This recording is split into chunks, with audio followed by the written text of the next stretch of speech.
हिमाचल प्रदेश सरकार के द्वारा 6 सितंबर 2025 को कर्मचारियों के विरोध में जो अधिसूचना जारी की गई है, सीआईटीयू राज्य कमेटी ने उसकी कड़ी निंदा की है।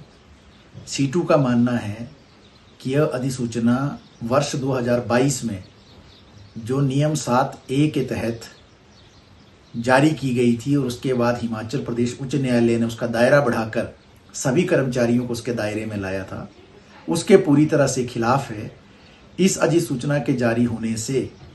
प्रदेश के हजारों कर्मचारी प्रभावित होंगे, उनके आर्थिक हितों को नुकसान होगा। सीटू राज्य कमेटी ने ये मांग की है प्रदेश सरकार से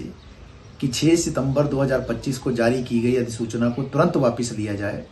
और जो कर्मचारियों को लगभग 3 वर्ष पूर्व 2022 में आर्थिक लाभ दिए गए थे, उनकी बहाली की जाए। सीटू का मानना है कि हिमाचल प्रदेश सरकार लगातार कर्मचारियों के विरोध में काम करती रही है। मोदी सरकार की नव उदारवादी नीतियों के तहत हिमाचल प्रदेश की सरकार भी अपनी आर्थिक नीतियों को आगे बढ़ा रही है, जहां पर आम जनता, कर्मचारियों, किसानों, मजदूरों के खिलाफ नीतियों का निर्माण हो रहा है। और उसी क्रम में 6 सितंबर 2025 की यह अधिसूचना है। हिमाचल प्रदेश सरकार लगातार ये दावे करती रही है कि उसने ओपीएस बहाल करके कर्मचारियों के भले का काम किया है, लेकिन हम ये कहना चाहते हैं कि हिमाचल प्रदेश के अंदर ओपीएस बहाली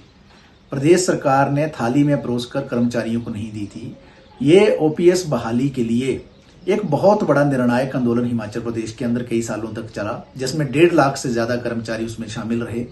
और उनके आंदोलन और एकता और संघर्ष के परिणाम स्वरूप ही ओपीएस की बहाली हुई। अगर वाकई में प्रदेश सरकार ओपीएस के प्रति चिंतित होती तो निगमों और बोर्डों में कार्य करने वाले जो कर्मचारी हैं, आज तक उनकी ओपीएस बहाल क्यों नहीं की गई। और इस ओपीएस बहाली की आड़ में जो कर्मचारियों को जो उनके आर्थिक लाभ हैं, डीए का सवाल है, महंगाई भत्ते का, दूसरे जो भत्तों का सवाल है, जो उनके पेंडिंग एरियर्स हैं, उन सब को जो है उस पर कैंची चला रही है प्रदेश सरकार। ये अपने आप में दुर्भाग्यपूर्ण स्थिति है। एक तरफ सरकार ये कहती है कि हम भारी आर्थिक संकट में हैं और दूसरी ओर जो उसके चहेते हैं सरकार के, जो उसके नजदीकी लोग हैं,